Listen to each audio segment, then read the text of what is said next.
Hello friends, study with Krishna channel में एक बार आपका फिर स्वागत है। पिछली क्लास में हमने संविधान के विषय में कुछ मौलिक बातों को समझा था।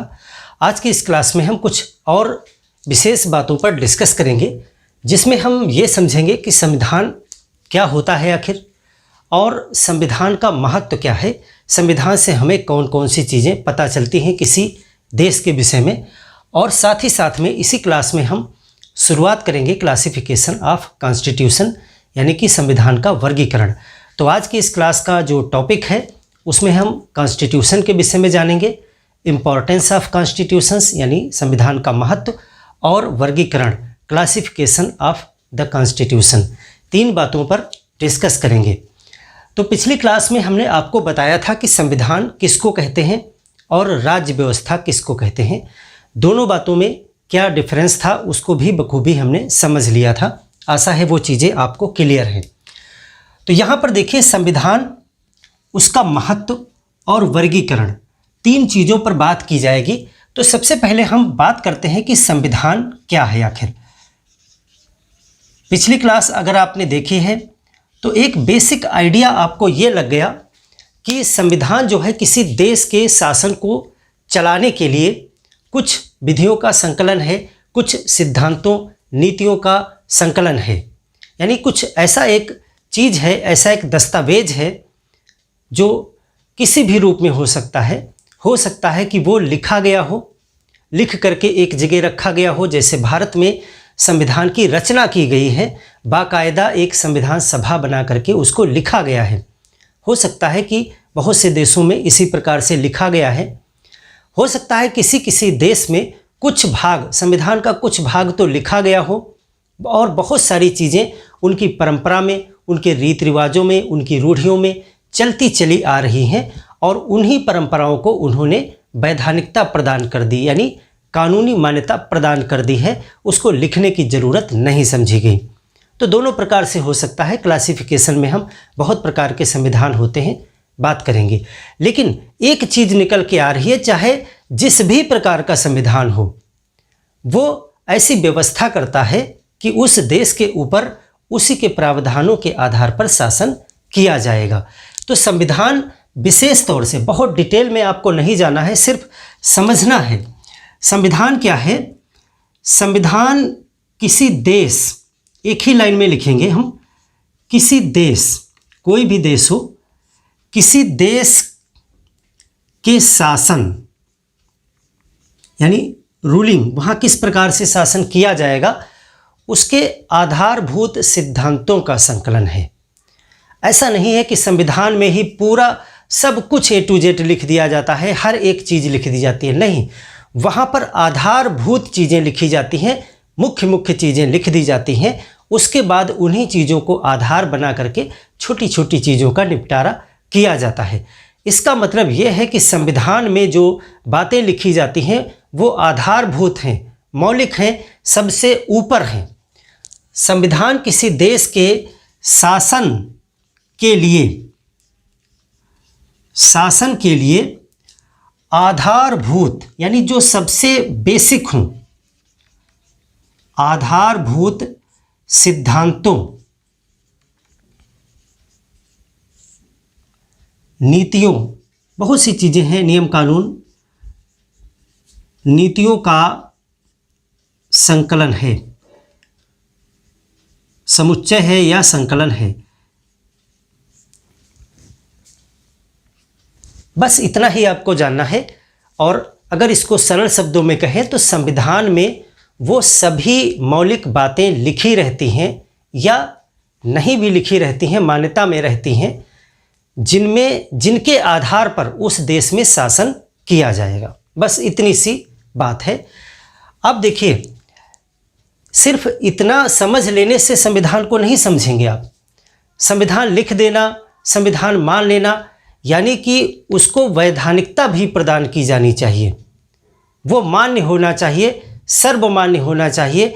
यानी कि संविधान वही दस्तावेज हो सकता है, वही संकलन हो सकता है जिसको उस देश में मान्यता प्राप्त हो, वैधानिक मान्यता प्राप्त हो। अदरवाइज आप बहुत अच्छे अच्छे कानून, बहुत अच्छी अच्छी नीतियाँ, एक से एक बढ़ कर के सिद्धांत अगर लिख करके किसी पुस्तक में रख देते हैं और आप कहते हैं ये हमारे देश का संविधान है, तो नहीं, उसको संविधान नहीं कह सकते। संविधान को वैधानिक मान्यता प्राप्त होनी चाहिए, यानी कि वहाँ की जनता, वहाँ के न्यायालय, वहाँ की जितना भी सिस्टम है वो उसमें विश्वास करता हो। मान्यता देने का मतलब है वो उस पर विश्वास करता हो कि इसके अनुसार हमारे देश पर जिस प्रकार का भी शासन किया जा रहा है वो उचित है, उसको मान्यता मिली होनी चाहिए। तो एक बात तो आपने ये समझी, और दूसरी चीज़ इसमें क्या निकल के आई कि संविधान को वैधानिक मान्यता प्राप्त होती है। वैधानिक मान्यता प्राप्त होती है। अगर वैधानिक मान्यता नहीं प्राप्त है तो फिर वो संविधान नहीं है। अगर किसी देश में राजतंत्र भी है, अगर किसी देश में लोकतंत्र नहीं है, यानी कि वहाँ की सरकार, वहाँ के राज्य प्रमुख का चुनाव इत्यादि चीज़ें जनता पर डिपेंड नहीं हैं, वो अनुवांशिक है, राजा का लड़का राजा हो जाता है, फिर भी उस देश का जो भी विधान है, जो भी वहाँ पर कानून है, उसमें जनता का विश्वास जरूर है, जनता का भरोसा है, जनता उसको मान्यता प्रदान करती है, किसी भी रूप में प्रदान करती हो, यानी कि उसको वैधानिक मान्यता प्राप्त होती है, वही संविधान होता है। तो दो चीज़ें निकल के आई कि ये आधारभूत सिद्धांतों का संकलन है और इसको वैधानिक मान्यता प्राप्त होती है। तीसरी चीज़ संविधान की एक और विशेषता है कि ये किसी देश का सर्वोच्च कानून होता है, इससे ऊपर कोई अन्य कानून नहीं होना चाहिए। विधि के रूप में अगर बात करें तो सबसे ऊपर संविधान होता है कानून के रूप में, यानी जितने भी देश में कानून चलेंगे उसमें सबसे ऊपर कौन सा कानून रहेगा, वो संविधान ही होता है, क्योंकि अन्य जितने भी कानून होते हैं या नियम होते हैं वो संविधान को ही आधार मान करके बनाए जाते हैं। क्योंकि यहाँ पहले हमने लिखा कि ये आधारभूत सिद्धांत हैं, आगे जो भी कानून बनेंगे वो इनका पालन करते हुए बनेंगे। अगर संविधान में एक बात लिख दी गई है तो फिर उसी को आधार बना के आप 10 कानून बना लो, 20 कानून बना लो, 50 कानून बना लो, लेकिन वो सब उस बात के नीचे ही रहेंगे, संविधान के नीचे रहेंगे। इसका मतलब है संविधान सर्वोच्च विधि होती है। संविधान क्या होता है? संविधान देश की सर्वोच्च विधि होती है। अन्य विधियों का आधार यही है।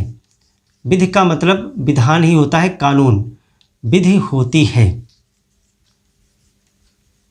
सर्वोच्च विधि। तो तीन चीज़ें आपको बेसिक रूप से समझनी है कि संविधान किसी देश का आधारभूत सिद्धांतों का संकलन है, जिसके आधार पर देश में क्या किया जाता है, शासन किया जाता है। दूसरी चीज़, इसको वैधानिक मान्यता प्राप्त होती है और ये देश की सर्वोच्च विधि होती है। बस तीन चीज़ों से ही आपको ये स्पष्ट हो जाता है कि उस देश का संविधान क्या है। अब आपने संविधान को अगर समझ लिया तो हम इसके महत्व पर बात करेंगे कि आखिर संविधान क्यों इम्पोर्टेंट है, क्या चीज़ें डिसाइड होती हैं संविधान से कि इस देश में किस प्रकार का शासन होगा, किस प्रकार का प्रशासन होगा, सरकार कैसी होगी, क्या क्या चीज़ें पता चलती हैं संविधान से, या फिर संविधान देश में क्या क्या निर्धारित करता है। What is the importance of the constitution in a country. तो क्या चीज़ें हैं, वो है इसका महत्व। महत्व इम्पॉर्टेंट है, इसको आपसे कई तरीके से क्वेश्चन इसमें बनते हैं। तो देखिए इसका महत्व क्या है। हम जल्दी ही भारत के संविधान पे पहुँचेंगे और उसको डिटेल में डिस्कस करेंगे, लेकिन जब तक आपको एक समझ नहीं डेवलप होगी तब तक आप जो है कॉन्स्टिट्यूशन और पॉलिटी को रट नहीं सकते हैं, क्योंकि ये बहुत डायनेमिक, बहुत ज़्यादा बहुआयामी सब्जेक्ट है। इसमें बहुत सी चीज़ें देश के शासन प्रशासन से जुड़ी हुई बातें होती हैं। तो जब तक बेसिक स्ट्रक्चर आपका मजबूत नहीं होगा तब तक चीज़ों को आप रटते रटते परेशान हो जाएंगे और कोरिलेट नहीं कर पाएंगे, गलत हो जाएंगी चीज़ें। महत्व क्या है संविधान का, संविधान से क्या क्या चीज़ें पता चलती हैं, तो 4-5 चीज़ें हैं इम्पॉर्टेंट, उन पर हम बात करेंगे। इसको हम सबसे पहले मिटा देते हैं, फिर देखते हैं महत्व।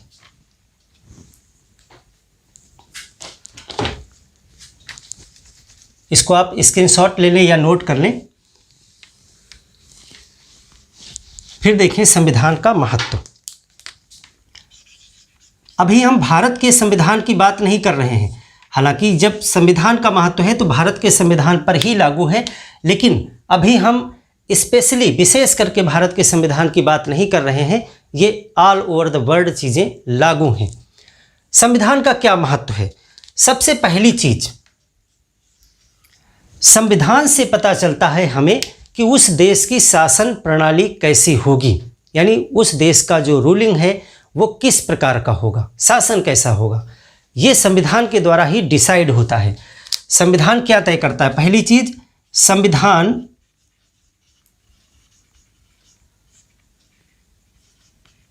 देश की शासन प्रणाली को तय करता है, शासन प्रणाली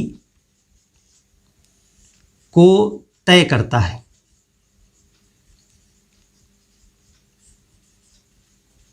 कोई मायने नहीं रखता है कि संविधान का प्रकार क्या है, लिखित है, अलिखित है, किस प्रकार का संविधान है, इससे मतलब अभी नहीं है आपको।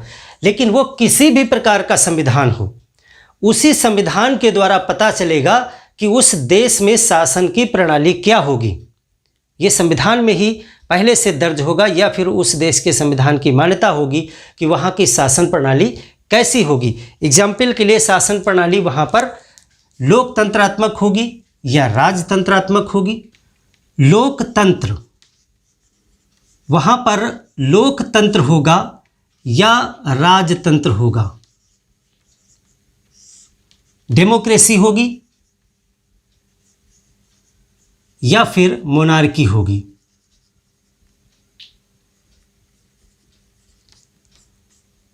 और भी शासन की प्रणालियां होती हैं। जो प्रमुख शासन की प्रणालियां आप पढ़ेंगे, लोकतंत्र यानी कि जनता के द्वारा चुनी गई सरकार का शासन होगा, या फिर राजतंत्र होगा यानी वहाँ पर कोई सम्राट होगा, राजा होगा, उसका शासन चलेगा।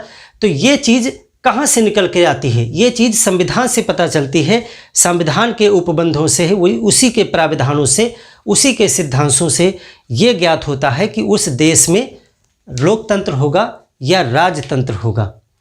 अभी हम इस पे बात नहीं करेंगे, सब कुछ आगे डिफाइन होगा। लोकतंत्र क्या होता है, अभी हम भारत के संविधान पे बात करेंगे तो वहाँ चीज़ें निकल के आएंगी कि भारत क्या है, भारत में लोकतंत्र है, राजतंत्र है, क्या है, भारत का संविधान क्या तय करता है, वो हम भारत के संविधान की विशेषताओं में डिस्कस करेंगे।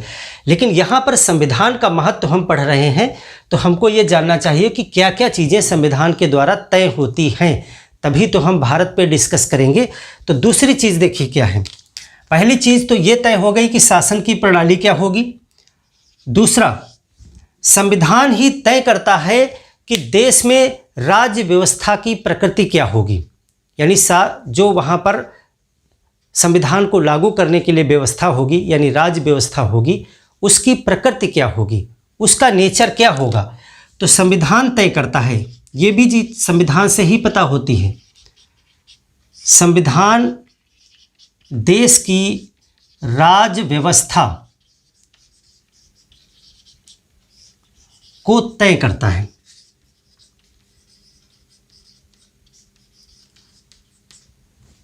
कितने प्रकार की राज्य व्यवस्थाएं हो सकती हैं वो तय करता है। देखिए, जैसा संविधान होगा वैसी शासन प्रणाली होगी। ये संविधान के क्लासिफिकेशन में भी पढ़ोगे। अगर लोकतंत्रात्मक संविधान है तो वहाँ लोकतंत्र होगा, अगर राजतंत्रात्मक संविधान है, संविधान के टाइप में ये सारी चीज़ें हम डिस्कस भी करेंगे, तो वहाँ पर राजतंत्र आ जाएगा। अब संविधान देश की राज्य व्यवस्था को तय करता है कि वहाँ पर जो संविधान को लागू करने वाली प्रणाली है वो किस प्रकार की होगी। तो कई प्रकार उसमें निकल करके आते हैं और संविधान को भी वही नाम दिया जाता है कि ये इस प्रकार का संविधान है। अगर कोई संविधान एकात्मकता की तरफ जा रहा है, यानी किसी संविधान में ऐसी व्यवस्थाएं हैं कि उस देश को चलाने के लिए सारी शक्तियां एक ही जगह पर हों।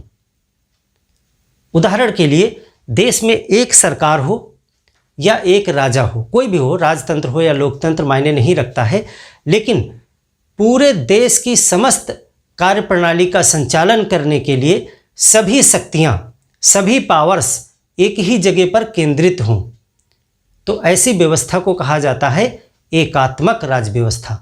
और ऐसा जो संविधान होता है उसको एकात्मक संविधान, यूनिटरी कॉन्स्टिट्यूशन, यानी कि जैसा संविधान वैसी राज्य व्यवस्था। तो यहाँ पर क्या क्या चीज़ें निकल के आती हैं? राज्य व्यवस्था की प्रकृति, राज्य व्यवस्था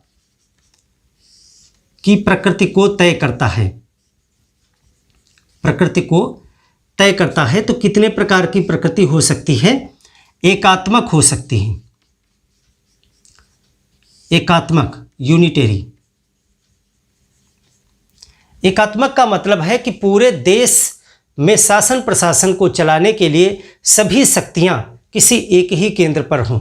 अगर भारत को उदाहरण माने तो अगर भारत में ऐसी व्यवस्था हो जाए कि सभी राज्य सरकारों को हटा दीजिए, आप उत्तर प्रदेश, बिहार, महाराष्ट्र, जिस भी प्रदेश के रहने वाले हैं वहाँ की सरकारें आप हटा दीजिए, सिर्फ सेंटर में एक गवर्नमेंट हो और वो पूरे देश का शासन चलाए, यानी कि हर प्रकार का निर्णय लेने की शक्ति, हर प्रकार का डिसीजन मेकिंग की पावर किसके पास हो? एक ही सेंटर पर हो। यानी कि एकात्मक जो होता है यहाँ पर शक्तियों का केंद्रण होता है, शक्तियों का केंद्रीकरण। ये सिर्फ हमने आपको यहाँ पे संकेत के लिए बता दिया, बाकी इसको हम डिटेल में डिस्कस करेंगे आने वाले चैप्टर्स में। तो राज्य व्यवस्था की प्रकृति एकात्मक होगी। ये कौन तय करेगा? ये संविधान तय करेगा, संविधान के उपबंध ही तय करेंगे। अगर संविधान में ऐसी व्यवस्थाएं दी जा रही हैं कि हर प्रकार की निर्णय, हर प्रकार के कार्य करने की शक्ति एक ही जगह पर जाके केंद्रित हो जा रही है, तो ऐसा संविधान एकात्मक संविधान होगा और इस प्रकार की जो राज्य व्यवस्था की प्रणाली है वो एकात्मक यानी यूनिटरी सिस्टम बन जाएगी। अब दूसरा क्या हो सकता है? दूसरा ये हो सकता है कि शक्तियों का बंटवारा कर दिया जाए, यानी कि एक सरकार हो जो उसके कुछ क्षेत्र निर्धारित हों कि किन किन बातों पर, किन किन मसलों पर ये सरकार डिसीजन लेगी, और कुछ बातों पर डिसीजन लेने का अधिकार एक दूसरी सरकार भी देखे जो उसके अंडर में काम कर रही है, एक अन्य सरकार भी हो, यानी कि पावर्स को डिवाइड कर दिया जाए। उदाहरण लें भारत का। भारत में एक केंद्र सरकार है, फिर भारत में प्रांतों में अलग अलग सरकारें हैं। केंद्र सरकार के पास कुछ शक्तियां रखी गई हैं जो पूरे देश में वो लागू करती है, यानी पूरे देश के कुछ ऐसे मामले हैं जिन पर डिसीजन केंद्र सरकार लेती है। लेकिन कुछ मामले क्षेत्र वाइज ऐसे होते हैं जिन पर प्रदेश की सरकारें डिसीजन लेती हैं। तो यहाँ पर क्या है? पावर्स एक जगह नहीं है, पावर डिवाइड हो गई हैं, यानी शक्तियों का विभाजन कर दिया गया है। इसको कहते हैं शक्तियों का विकेंद्रीकरण। ये है सेंट्रलाइजेशन, वो है डिसेंट्रलाइजेशन। तो दूसरा हो सकता है, इसको कहते हैं जिसमें शक्तियों का विभाजन हो जाता है, इसको कहते हैं संघात्मक। संघात्मक, इसको फेडरल बोलते हैं, फेडरल। इसमें क्या होता है? इसमें शक्तियों को बांट दिया जाता है, शक्तियों का विकेंद्रीकरण कर दिया जाता है, या कह सकते हो बंटवारा कर दिया जाता है, शक्तियों का बंटवारा। जैसे केंद्र सरकार और राज्य सरकार, इस पे भी हम पूरा डिटेल में बात करेंगे। इंडिया को पढ़ना है तो सब यही कुछ पढ़ना है आपको। अब देखिए एक तीसरा प्रकार भी निकल करके आ जाता है जिसमें दोनों चीज़ें पाई जाएं। दोनों चीज़ें पाई जाएं तो उसको आधा आधा मान लेते हैं, यानी अर्ध संघात्मक, यानी उसमें कुछ लक्षण कुछ समय पर संघात्मक के भी हों और कुछ लक्षण एकात्मक के भी हों। तो उसको इसलिए यहाँ पर दर्ज करेंगे क्योंकि भारत उसी में आता है, इसलिए उसको हम यहाँ पर लिख लेंगे कि एक तीसरा टाइप भी होता है जिसको हम कहते हैं अर्ध संघात्मक। आधा संघात्मक है, अर्ध का मतलब ही हो गया क्वासी फेडरल। क्वासी फेडरल, आधा संघात्मक आधा एकात्मक, कुछ भाग उसमें एकात्मक का होगा और कुछ भाग संघात्मक का होगा। तो यहाँ पर क्या होता है? दोनों के लक्षण पाए जाते हैं, दोनों के लक्षण। दोनों मतलब जो ऊपर हमने बताए। अब दोनों प्रकार के लक्षण, आप सोचोगे कि दोनों प्रकार के लक्षण कैसे हो सकते हैं एक ही जगह पर? ऐसा भी हो कि एकात्मक भी हो और शक्तियों का बंटवारा भी किया गया हो। तो देखिए उस संविधान में कुछ प्राविधान ऐसे होते हैं जो शक्तियों को एक ही जगह पर ले जाते हैं, एकात्मकता की तरफ ले जाते हैं, शक्तियों का बंटवारा नहीं करते हैं। और कुछ प्राविधान ऐसे होते हैं जिनमें शक्तियों का बंटवारा किया गया होता है। जब हम भारत के संविधान पर डिस्कस करेंगे तो बहुत सी चीज़ों पर हम बात करेंगे कि वहाँ पर एकात्मकता के लक्षण कौन से हैं, संघात्मक के लक्षण कौन से हैं, कहाँ कहाँ पर हमने शक्तियों को बांट दिया है और किन किन जगहों पर हमने शक्तियाँ बांटी नहीं हैं बल्कि केंद्र की तरफ ज़्यादा वो झुकी हुई हैं, केंद्र के पास पावर ज़्यादा हो जाती है। कभी कभी हमेशा के लिए होता है कुछ प्रावधानों में, और कभी कभी कुछ विशेष परिस्थितियों में, आपातकाल लग जाने में या राष्ट्रीय आपातकाल जब घोषित किया जाता है तो केंद्र के पास कुछ शक्तियां बढ़ जाती हैं, जा करके स्टेट्स की पावर कम हो जाती हैं। तो इस प्रकार से हम पूरा डिस्कशन उस पर करेंगे, तब वो अर्धसंघात्मक में आ जाएगा, यानी दोनों प्रकार के लक्षण। तो दो चीज़ें हमने देखी कि संविधान देश के शासन प्रणाली को तय करता है कि वहाँ पर जनता तय करेगी शासक कौन होगा, या आनुवंशिकता के आधार पर बाप बेटा और उसका बेटा, यानी इस आधार पर वहाँ का शासक तय होगा। दूसरा चीज़ है कि वहाँ पर राज्य व्यवस्था की प्रकृति, नेचर ऑफ गवर्नमेंट या नेचर ऑफ जो है पॉलिटी क्या होगा, यूनिटरी होगा, एक ही सरकार शासन करेगी पूरी तरीके से, या फेडरल होगा, शक्तियों का विकेंद्रीकरण होगा, बांटी जाएंगी शक्तियाँ, या फिर दोनों के लक्षण हो सकते हैं। तो ये कौन तय करेगा, संविधान तय करेगा। जैसा संविधान वैसी व्यवस्था। तीसरी चीज़ क्या है, देखिए तीसरी चीज़ ये है कि संविधान से हमें पता चलता है कि देश की सरकार किस प्रकार की होगी, देश की सरकार कैसी होगी, ये भी हमें संविधान के द्वारा ही पता चलता है। तो तीसरी चीज़ क्या तय हो रही है संविधान से, संविधान देश की सरकार का स्वरूप बताती है। हमें संविधान से ही पता चलता है कि देश में सरकार कैसी होगी।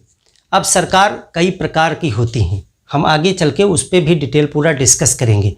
जैसे संसदात्मक प्रणाली, अध्यक्षात्मक प्रणाली, तो भारत में किस प्रकार की है उस पर भी हम बात करेंगे। तो भारत में जो प्रणाली अपनाई गई है सरकार के लिए वो है संसदात्मक, यानी पार्लियामेंट्री सिस्टम। तो यहाँ पर निकल के आती हैं दो चीज़ें, एक तो है संसदात्मक प्रणाली, ये सरकार का एक स्वरूप है। दूसरा है अध्यक्षात्मक, और एक होता है अर्ध अध्यक्षात्मक, यानी दोनों के लक्षण हैं।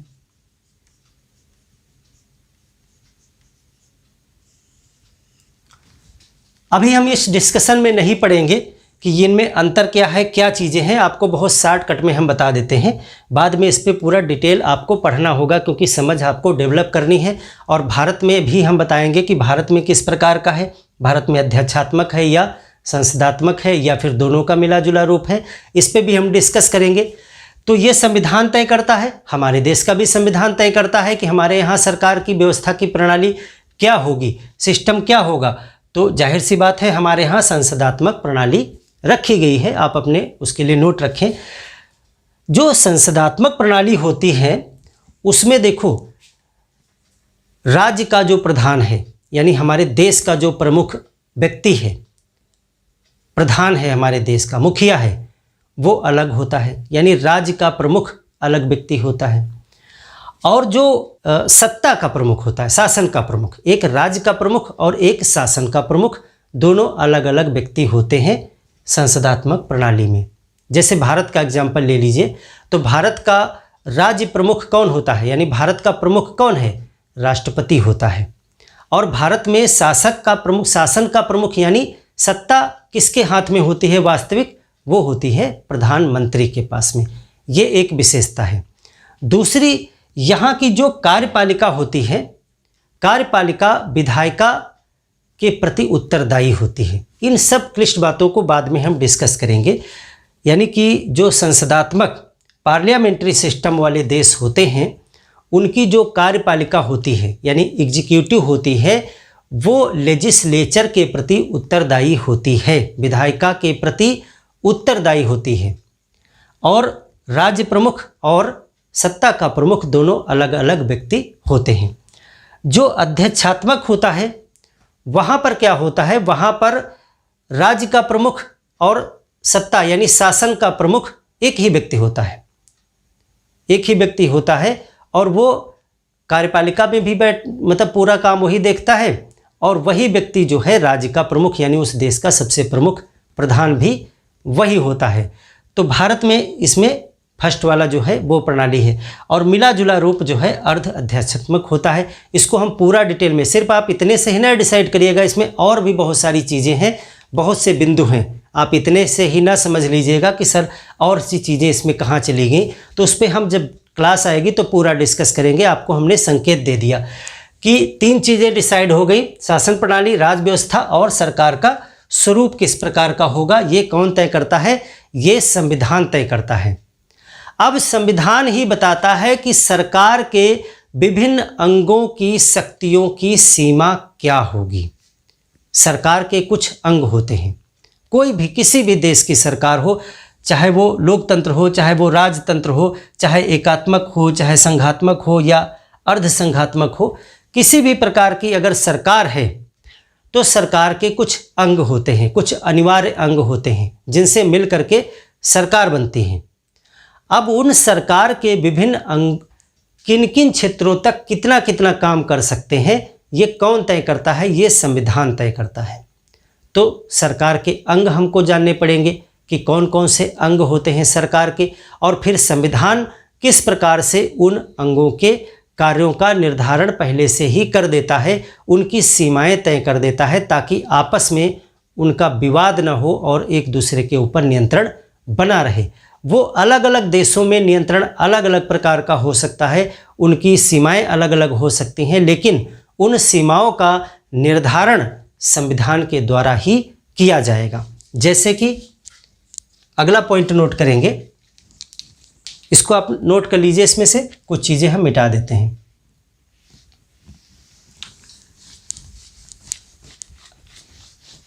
फोर्थ नंबर पे क्या नोट करेंगे,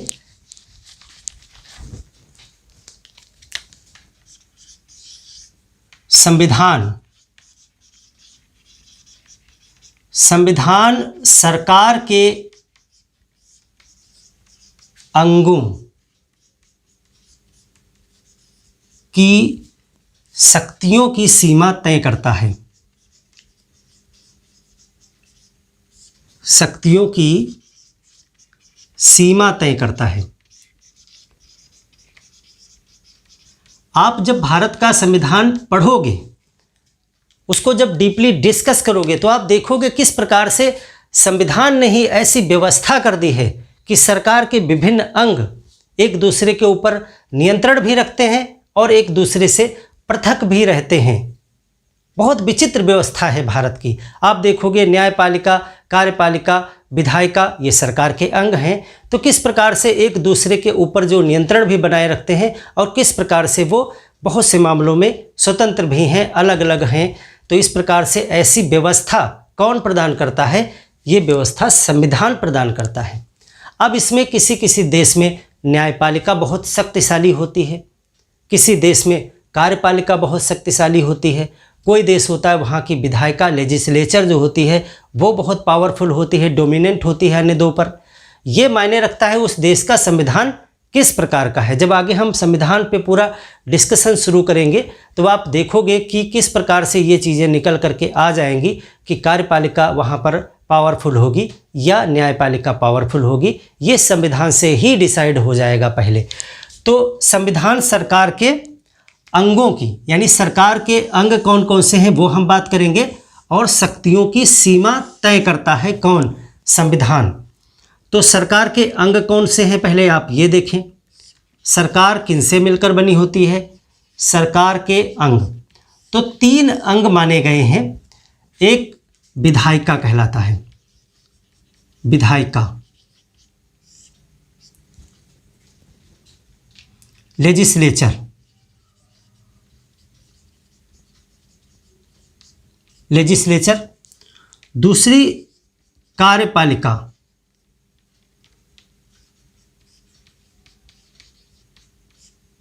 एग्जीक्यूटिव। और तीसरा न्यायपालिका, जुडिशरी, जुडिशरी। अब यहाँ पर एक चीज़ ध्यान रखिएगा, यहाँ पे सरकार के अंगों की शक्तियाँ जो हैं कितनी रहेंगी ये संविधान तय करता है।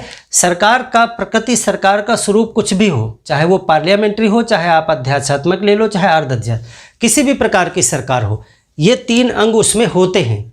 तीनों अंगों की क्या क्या पावर्स होंगी, किस किस क्षेत्र तक ओवरलैपिंग रहेगा, कितना कंट्रोल रखेंगे एक दूसरे के ऊपर, ये सब कुछ संविधान में पहले से दर्ज होता है और संविधान ही तय करता है।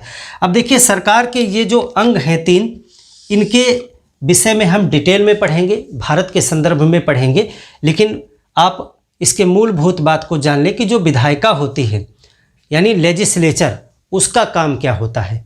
इसके पहले हमने डिस्कस किया कि संविधान देश की सर्वोच्च विधि होती है, यानी सुपर मोस्ट जो कानून है, लॉ है, वो कौन सा है, वो संविधान है। लेकिन हमने पीछे क्लास में आपको बताया था कि संविधान में सिद्धांतों को लिख दिया जाता है, मौलिक बात को लिख दिया जाता है, लेकिन उसको देश में लागू करने के लिए उसमें बहुत सी चीज़ें करनी पड़ती हैं, कानून बनाने पड़ते हैं, उसके आधार पे तभी उस संविधान को देश में लागू किया जा सकता है। तो कानून यानी विधि बनाने का काम कौन करेगा, उस देश की यानी उस सरकार की विधायिका जो होती है। जो विधायिका होती है, अब विधायिका कोई वस्तु नहीं है, विधायिका एक लोगों का समूह होगा। अब वो लोग चुन करके आएंगे या राजा द्वारा मनोनीत किए जाएंगे, ये सब निर्भर करता है उस देश की शासन प्रणाली पर। जैसे भारत में जो विधायिका होती है वो निर्वाचित होती है, चुन करके लोग जाते हैं, वो मिल करके कानून बनाते हैं। उस सब पे हम डिस्कस करेंगे जब हम पढ़ेंगे। तो विधायिका क्या होती है, विधायिका संविधान के आधार पर विधि बनाती है, विधान बनाती है, कानून बनाती है। विधायिका क्या करती हैं, विधायिका देश के संविधान के आधार पर, अपने आप से नहीं, देश के संविधान के संगत, यानी जो उसका विपक्ष या विरोध ना करते हों, संविधान का उल्लंघन ना करते हों, उसके संगत हों, उसके साथ उसके आदर्शों को आगे बढ़ाने वाले हों, ऐसे कानून देश के संविधान के संगत विधि का निर्माण करती है। विधि का निर्माण। अब आप ये बताएं, तो विधायिका की अगर शक्तियां असीमित हो जाएं तो फिर वो तानाशाह हो जाएगी, वो किसी भी प्रकार की विधि बनाने लगेगी, संविधान के संगत होगी, लेकिन वो अपने मनमाने तरीके से विधियां बनाना शुरू करेगी, क्योंकि उसकी शक्तियों की कोई लिमिटेशन नहीं होगी। तो फिर इसके शक्तियां कितनी होंगी कितनी नहीं होंगी ये संविधान तय कर देता है, और अपने देश में भी तय कर देता है कि विधि बनाने की शक्तियां विधायिका की कहाँ तक रहेंगी, कितना इसके ऊपर कंट्रोल किया जाएगा। तो आप देखोगे कि विधायिका के ऊपर न्यायपालिका का भी कंट्रोल लगा दिया जाता है कि आप विधि बनाओगे, फिर न्यायपालिका उस पर विधि का पुनरावलोकन करेगी, उसको चेक करेगी कि ऐसा तो नहीं है कि आपने संविधान का उल्लंघन करते हुए कुछ बना दिया है, यानी कि कंट्रोल लगा दिया गया उसके ऊपर।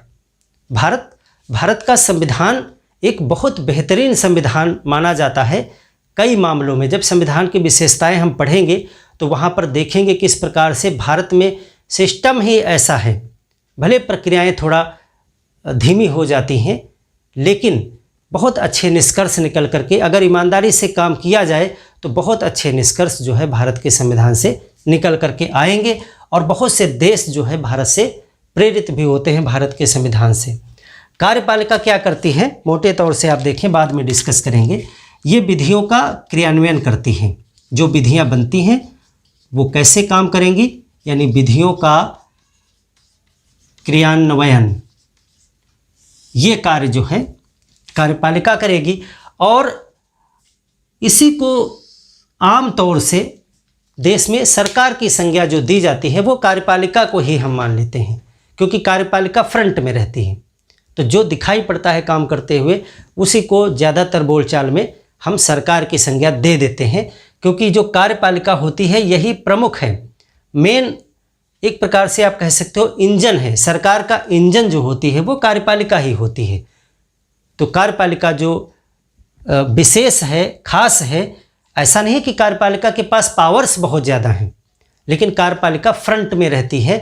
तो इसीलिए जो है मेन सरकार बोलचाल में इसी को लोग समझते हैं, सरकार की संज्ञा भी उसको देते हैं। विधायिका हो गई कार्यपालिका, और तीसरा है न्यायपालिका। तो न्यायपालिका जैसा आप जानते हैं इसका काम क्या होता है, न्याय प्रदान करना, न्याय प्रदान करना। और अलग अलग देशों में इसको अलग अलग प्रकार की शक्तियों से नवाजा जाता है। कहीं पर ये बहुत पावरफुल है, जैसे भारत में न्यायपालिका काफ़ी पावरफुल है। और कभी कभी तो भारत में वर्तमान में तो बहुत ज़्यादा ये आवाज़ उठने लगती है कि न्यायपालिका कुछ ज़्यादा ही शक्तिशाली होती चली जा रही है। सरकार के हर मामले में न्यायपालिका अपनी शक्तियों का उपयोग करने लगती है, और कभी कभी कुछ लोग कहते हैं कि न्यायपालिका अपनी शक्तियों का अति उपयोग कर रही है। तो इन सब जो विषय हैं इन पर हम आगे डिस्कस करेंगे जब वहाँ तक पहुँचेंगे। तो न्यायपालिका क्या काम करती है, न्याय प्रदान करने का काम। तो इन सब का क्षेत्र क्या होगा, कहाँ तक ये जाएंगे, किस लिमिट तक अपना काम करेंगे, और इन सब का एक दूसरे के ऊपर कितना कितना नियंत्रण होगा, ये संविधान तय कर देता है। यानी सरकार के अंगों की शक्तियों की सीमा क्या होगी। आप देखते हैं कि विधायिका एक विधि बनाती है, अपनी मर्जी से विधि बनाती है, कानून बनाती है, और फिर आप देखते हैं कि न्यायपालिका उसको कैंसिल कर देती है। आपने बहुत पढ़ा होगा इस प्रकार का, और पढ़ेंगे भी। न्यायपालिका उसके कुछ अंश को कहती है इसको हटाइए, ये संविधान के अनुरूप नहीं है। यानी विधायिका पे किसका कंट्रोल है, न्यायपालिका का। तो क्या विधायिका का भी न्यायपालिका पे कोई कंट्रोल है, यानी दोनों तरफ से है? तो बिल्कुल है। आप देखते हैं कि अगर कोई जज अगर वो संविधान के खिलाफ जाकर के कोई निर्णय या कोई कार्य करने लगता है तो उसके खिलाफ जो है एक महाभियोग जैसी प्रक्रिया जो है संसद में चालू कर दी जाती है और उसको हटा दिया जा सकता है। भारत में ऐसी व्यवस्था भी है। भारत में तो यहाँ तक व्यवस्था है कि राष्ट्रपति तो आप देखते हैं कि राष्ट्रपति तो राज्य का प्रमुख है, देश का सबसे प्रमुख है, तीनों सेनाओं का वो कमांडर है। लेकिन राष्ट्रपति को भी अगर संसद मानती है, यानी कि देश मानता है कि अगर राष्ट्रपति संविधान के खिलाफ जा रहा है, उल्लंघन कर रहा है, कोई बहुत बड़ा ऐसा कार्य कर रहा है जो देश हित में नहीं है, तो राष्ट्रपति को भी हटाने की शक्ति जो है संसद के पास है। महाभियोग लगा करके, उसको भी आप पढ़ोगे किस आर्टिकल में है राष्ट्रपति के ऊपर महाभियोग लगा करके, कमेंट करके आप हमें बताइए। तो एक तरफ आप देखते हैं कि शक्तियां भी दी जाती हैं संविधान के द्वारा, और एक तरफ आप देखते हो कि संविधान के द्वारा उस पर नियंत्रण भी लगाया जाता है। यही तो संविधान की खूबसूरती है कि हम आपको पावरफुल भी बना रहे हैं और इतना पावरफुल भी नहीं बना रहे हैं कि आप जो है तानाशाह बन जाएं। तो भारत में आप देखते हैं कभी तख्ता पलट भी नहीं हुआ। ऐसा नहीं हुआ होगा कि कभी वायुसेना, जल सेना, थल सेना मिल करके सरकार को हटा के खुद शासन करने लगे। भारत में आप देखते हैं कि बहुत कम इस प्रकार के मामले आएंगे जहां पर कोई बहुत बड़ा उल्लंघन हो पाए। अगर होता भी है तो उसको तुरंत कंट्रोल करने की शक्तियां देश में संविधान द्वारा पहले से ही प्रदत्त हैं। यानी कि हमारे संविधान निर्माता बहुत दूरदृष्टि रखते थे। तो ये चीज़ हो गई एक। 4 चीज़ें निकल के आई। हमने देखा शासन की प्रणाली, 2 ऊपर जो डिस्कस कर रहे हैं उनको भी यहाँ पर लिख लें। एक हमने देखा था शासन की प्रणाली कैसी होगी, और दूसरा हमने डिस्कस किया था, जो हमने मिटा दिया है, वो हमने देखा था राज्य व्यवस्था की प्रकृति क्या होगी, नेचर ऑफ पॉलिटी क्या होगा, और तीसरा हमने देखा सरकार का स्वरूप क्या होगा, और चौथा हमने देखा सरकार के अंगों की शक्तियां क्या होंगी। तो इस प्रकार से हमने देखा कि संविधान क्या है, और संविधान का महत्व क्या है। महत्व के रूप में आपको यही बताना है कि ये चीज़ें जो है देश के विषय में संविधान तय करता है। और आशा है कि इसमें हमने आपको मतलब भर का बता दिया है, लिखने भर का। अब देखिए, इतने प्रकार की चीज़ों को डिसाइड करने वाले संविधान कई दिशाओं में जा रहे हैं, यानी कि कुछ राजतंत्र की तरफ जा रहे हैं, कुछ लोकतंत्र की तरफ जा रहे हैं, कुछ संविधान इस प्रकार की सरकार की व्यवस्था कर रहे हैं, कुछ संविधान में प्रणाली दूसरी है, किसी में राज्य व्यवस्था की प्रकृति दूसरी है। इसका मतलब है कि संविधान कई प्रकार के होते होंगे। तो निश्चित तौर से जब इतनी प्रकार की व्यवस्थाएं निकल के आ रही हैं कि कहीं पे राजा का शासन है, किसी देश में लोकतंत्र है, किसी देश में संसदात्मक प्रणाली है सरकार की, किसी देश में अध्यक्षात्मक है, किसी देश में आप राज्य व्यवस्था की प्रकृति देखते हैं कि वो एकात्मक है यानी यूनिटरी है, किसी देश में आप देखते हो फेडरल है, संघात्मक है, किसी देश में क्वासी फेडरल अर्ध संघात्मक आप देखते हो। तो इस प्रकार से जब इतनी प्रकार की व्यवस्थाएं हैं तो फिर संविधान भी कई प्रकार के होते हैं, और वही है आपका क्लासिफिकेशन ऑफ द कॉन्स्टिट्यूशन यानी संविधान का वर्गीकरण। तो उन पे हम बात कर लें कितने प्रकार के संविधान होते हैं, और फिर हम नेक्स्ट क्लास में डिटेल में देखेंगे जो प्रमुख प्रकार हैं जहां से महत्वपूर्ण क्वेश्चन बन करके आते हैं। अब यहाँ पर देखिए, संविधान को बांटने के लिए, क्लासिफिकेशन करने के लिए कई आधार प्रयोग किए गए हैं, क्योंकि इतना ये जटिल सिस्टम है, इसको अगर एक ही प्रकार से बांटने की कोशिश की जाएगी तो आप उसे नहीं समझ पाएंगे। देखिए, संविधान का वर्गीकरण, हमने संविधान पे बात कर ली, उसके महत्व को समझ लिया। अब हम बात करेंगे वर्गीकरण पे, क्लासिफिकेशन ऑफ द कॉन्स्टिट्यूशन। तो देखिए, कई प्रकार से संविधान को बांटा गया है, और पीछे जितना भी हमने डिस्कस किया अगर वो आपने कायदे से देखा है तो आप बहुत आसानी से इसे समझ जाएंगे। तो देखिए, सबसे पहला तो है उत्पत्ति के आधार पर, यानी उद्गम। उद्गम कहें या उत्पत्ति कहें या रचना कहें, उत्पत्ति के आधार पर। उत्पत्ति के आधार पर संविधान दो प्रकार का होता है। उत्पत्ति के आधार का मतलब यह है कि संविधान बना कैसे, किसी देश का संविधान कैसे अस्तित्व में आया। तो दो तरीके हो सकते हैं। हो सकता है कि एक जगह बैठ करके कुछ लोगों ने संविधान लिख डाला हो, जैसे भारत का संविधान। भारत में एक संविधान सभा बनी और उस संविधान सभा ने कुछ समय में, आप कमेंट करके बताइए कि भारत की संविधान सभा ने भारत के संविधान को निर्मित करने में कितना समय लगाया था, ये कमेंट करके बताइए। आगे ये सारी चीज़ें आएंगी। अभी हम भारत के संविधान पे नहीं हैं, बिल्कुल आप चिंता न करिए। हम भारत का संविधान आपको 1600 के राजलेख से पढ़ाएंगे, पूरा डिस्कस करेंगे, एक एक चीज़, एक एक क्वेश्चन, एक एक फैक्ट डिस्कस करेंगे, कुछ भी आपका छूटने वाला नहीं है।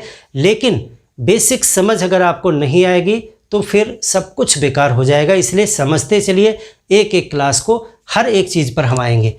तो उद्गम, उत्पत्ति के आधार पर भारत का संविधान आप देखे थे कि कुछ लोग बैठे और आपको बताना है कितने दिन में संविधान लिख डाला। यानी कि एक ये हो सकता है उत्पत्ति के आधार पर, एक हो सकता है कि संविधान निर्मित किया गया, निर्माण किया गया, संविधान निर्मित किया गया। एक हो सकता है कि वो एकदम से निर्मित नहीं किया गया, इतिहास में काफ़ी पुराने समय से डेवलप हुआ है, परंपराएं, रीत रिवाज, रूढ़ियाँ एक पीढ़ी से दूसरी पीढ़ी, दूसरी से तीसरी पीढ़ी में चीज़ें चलती आ रही हैं, और उसी को उस देश के लोगों ने कानूनी मान्यता प्रदान कर दी।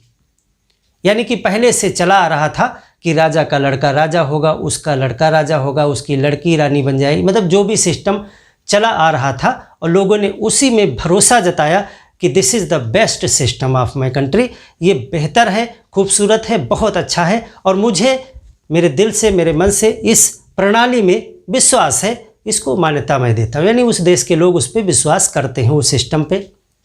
तो वो कैसा संविधान हुआ? तो वो संविधान के प्रावधान जो परंपराओं से डेवलप होते आ रहे हैं, उनको अचानक से कुछ समय में लिखा नहीं गया है, तो वो कहलाता है विकसित हुआ संविधान। धीरे धीरे करके डेवलप हुआ। तो दूसरा क्या हो गया? विकसित। विकसित। भारत को किस कैटेगरी में रखोगे? आप बताइए कि इसमें से किस कैटेगरी में भारत आएगा। तो एक तो ये आधार हो सकता है, दूसरा आधार ये है कि संविधान की शासन प्रणाली की भावना के आधार पर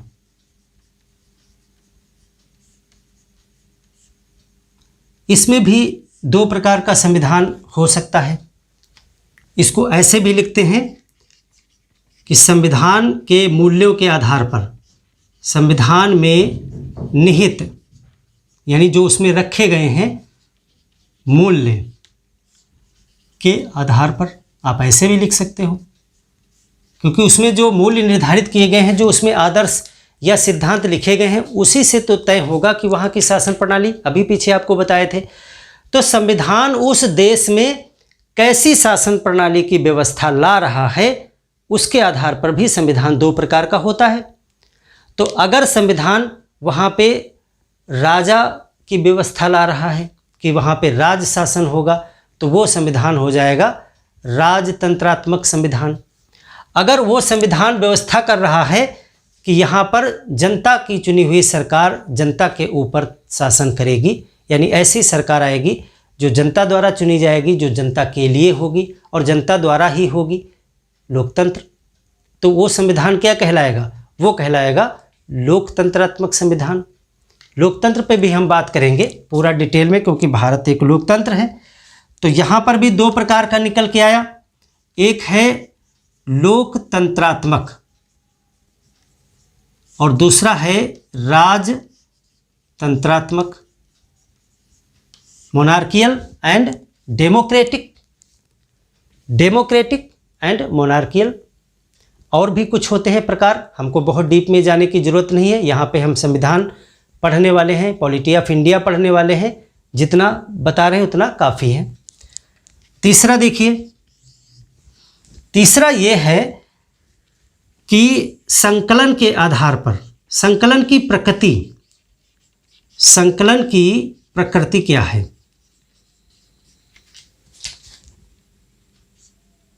के आधार पर, जैसा पहले हमने बताया कि संविधान जो है वो तमाम चीज़ों का संकलन है, तमाम सिद्धांतों का, तमाम रीति रिवाज, परंपरा, नियम कानून, जैसा जिस देश का संविधान है वो उन सब चीज़ों का क्या है? संकलन है।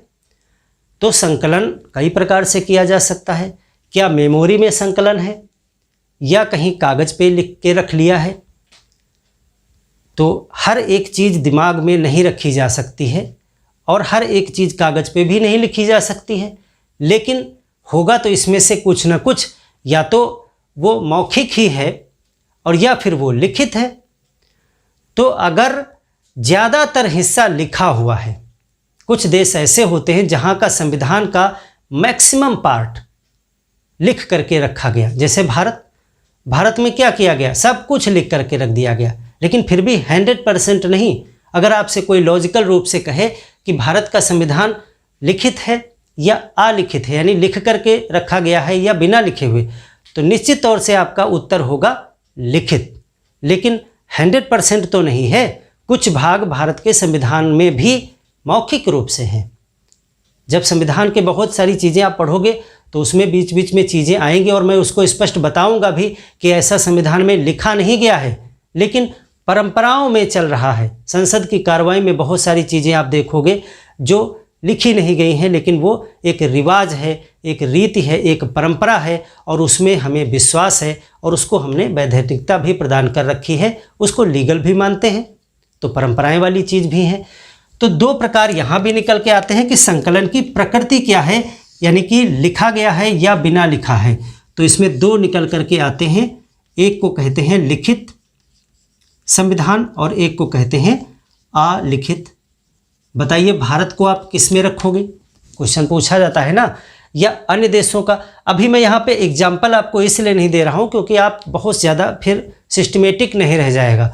जब हम चैप्टर करेंगे लिखित और अलिखित संविधान में क्या अंतर होता है या क्या होते हैं, लोकतंत्रात्मक राजतंत्रात्मक संविधान क्या होते हैं, कठोर और नम्य संविधान क्या होते हैं, इन पे क्लास होगी, तब हम आपको वहाँ पे पूरे लक्षण और एग्जाम्पल के साथ में आपको हम बताएंगे।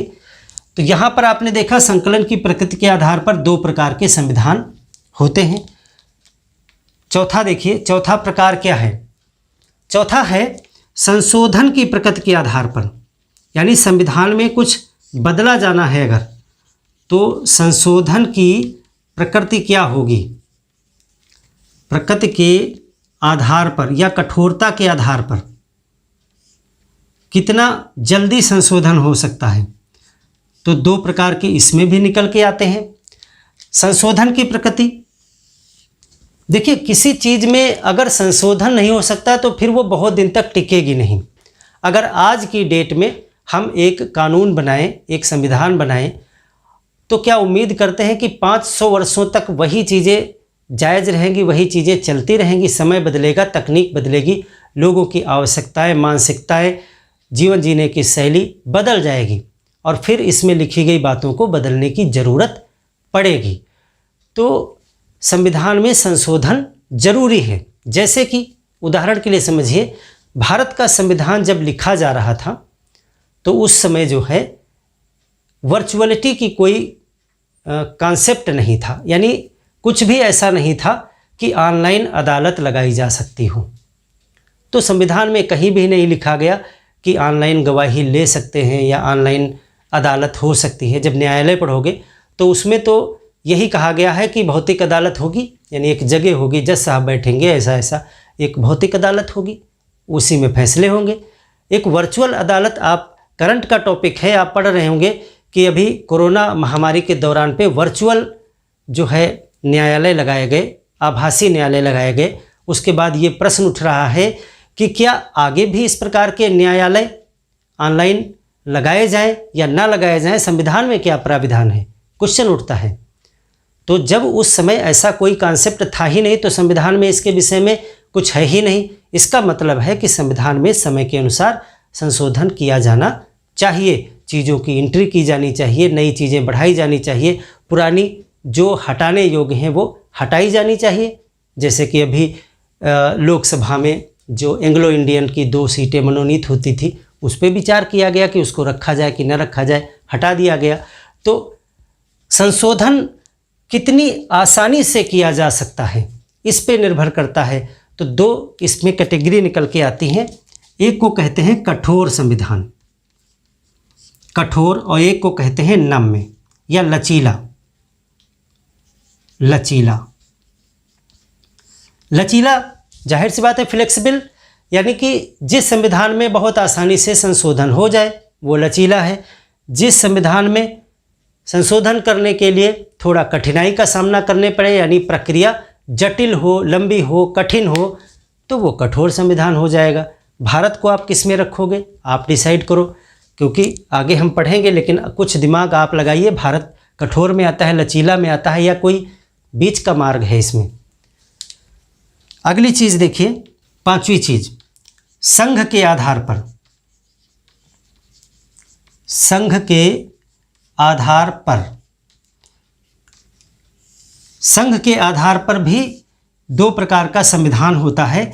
एक होता है एकात्मक, बात कर चुके हैं अभी हम, यूनिटरी, और दूसरा होता है संघात्मक, और एक इसी में बीच का मार्ग भी निकल के आता है अर्ध संघात्मक, यानी दोनों के लक्षण वाला। उसको प्रकार में नहीं गिनेंगे, वो दोनों के लक्षण वाला है तो बीच का मार्ग हो गया।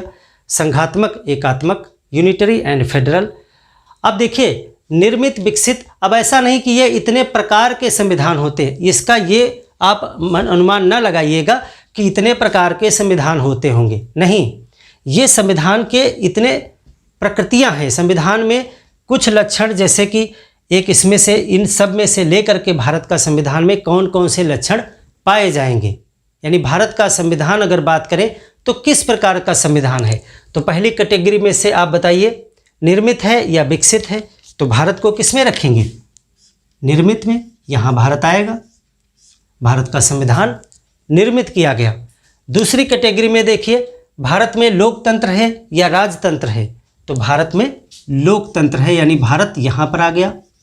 इसमें भारत का संविधान लिखित है या अलिखित है, भारत का संविधान लिखा गया है या ऐसे ही डेवलप हुआ है, लिखा गया है, तो भारत लिखित में आ गया। भारत में संशोधन की प्रकृति क्या है? क्या बहुत आसानी से भारत के संविधान में संशोधन हो जाता है? हो जाता है। अगर आपको कुछ ऐसे चीज़ें हैं जिनमें संशोधन बहुत आसानी से हो जाता है, साधारण बहुमत से हो जाता है। अब आप पूछोगे साधारण बहुमत क्या है? ये सब हम संसद पढ़ाएंगे जब आपको, तो बताएंगे साधारण बहुमत क्या होता है, विशेष बहुमत क्या होता है। तो इन सब चीज़ों पर यहाँ नहीं डिस्कस करेंगे, टाइम बहुत लगेगा। तो भारत में बहुत आसानी से संशोधन हो जाता है, लेकिन क्या ये सत्य है पूरी तरीके से? नहीं, कुछ मामलों में तो हो जाता है बहुत आसानी से, यानी भारत बहुत लचीला संविधान है। लेकिन आप कुछ मामलों में देखोगे, कुछ मामलों में भारत में संविधान में संशोधन करना बहुत टेढ़ी खीर है, आसान नहीं है। उसमें आपको विशेष बहुमत चाहिए होगा, उसके बाद में आपको आधे जो आपके स्टेट हैं, प्रांत हैं, उनका भी जो है अनुमोदन चाहिए होगा। इसका मतलब है कि बहुत लंबा प्रोसेस हो जाएगा। तो भारत के संविधान में संशोधन करना कठिन है। आप लचीला भी कह रहे हो, आप कठोर भी कह रहे हो, इसका मतलब है कि भारत मध्य में है कहीं, यानी दोनों लक्षण हैं। तो यहाँ पर भारत में क्या है? कठोर भी लचीला भी, ये पोजीशन हो गई भारत की। दोनों प्रकार के लक्षण हैं।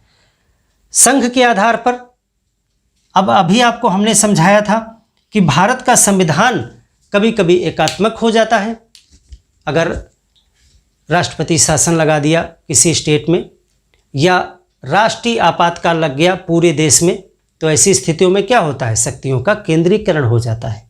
पढ़ेंगे इसको डिटेल में, समझेंगे किस प्रकार से स्टेट को दी गई शक्तियां सेंटर खींच लेता है, अपने पास ले लेता है, शक्तियों का केंद्रीकरण हो जाता है। कुछ मामलों में आप देखोगे संघात्मक है, बहुत सी चीज़ें आएंगी। सिर्फ हमने उदाहरण बताया आपको एक, उतने से ही पूरा अनुमान न लगा लीजिएगा, इस पर पूरी डिटेल क्लास होगी। तो एकात्मक लक्षण भी हैं भारत के संविधान में, और संघात्मक लक्षण तो हैं ही, क्योंकि शक्तियों का बंटवारा तो स्पष्ट रूप से किया गया है। लेकिन दोनों प्रकार के लक्षण भारत में देखने को मिल रहे हैं, इसलिए भारत दोनों के लक्षण वाला हो गया अर्ध संघात्मक।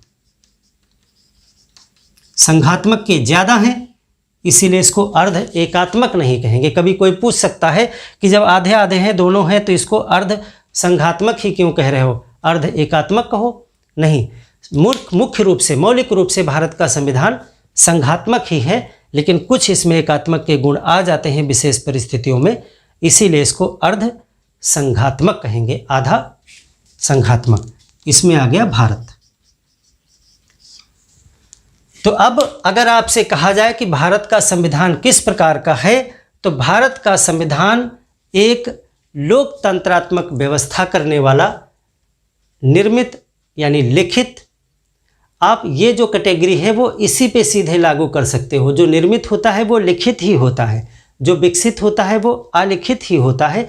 ये उठा के आप इसी पे अप्लाई कर सकते हो। ये सिर्फ मैंने समझाने के लिए आपको लिखा है, जब आप पढ़ेंगे तो सब कुछ उसी में समझ में आ जाएगा आपको। तो भारत का संविधान एक निर्मित अर्थात लिखित लोकतंत्रात्मक व्यवस्था करने वाला अर्धसंघात्मक एक संविधान है, जो लचीला भी है और कठोर भी है। ये सभी लक्षण इसमें आ जाएंगे। अब अन्य को जो उदाहरण है वो हम डिटेल में पढ़ेंगे, तब बात करेंगे। तो इतनी चीज़ें आपको समझ में आ गई होंगी। संविधान क्या है, संविधान का महत्व क्या है, और संविधान का वर्गीकरण किन किन आधारों पर, कितने प्रकारों में किया गया है। अब जो नेक्स्ट क्लास होगी उसमें हम डिस्कस करेंगे कि लिखित और अलिखित संविधान क्या होता है, और उसी के साथ हम ये जान जाएंगे कि निर्मित और विकसित संविधान क्या होता है। यानी ये सब एक ही क्लास में आ जाएगा।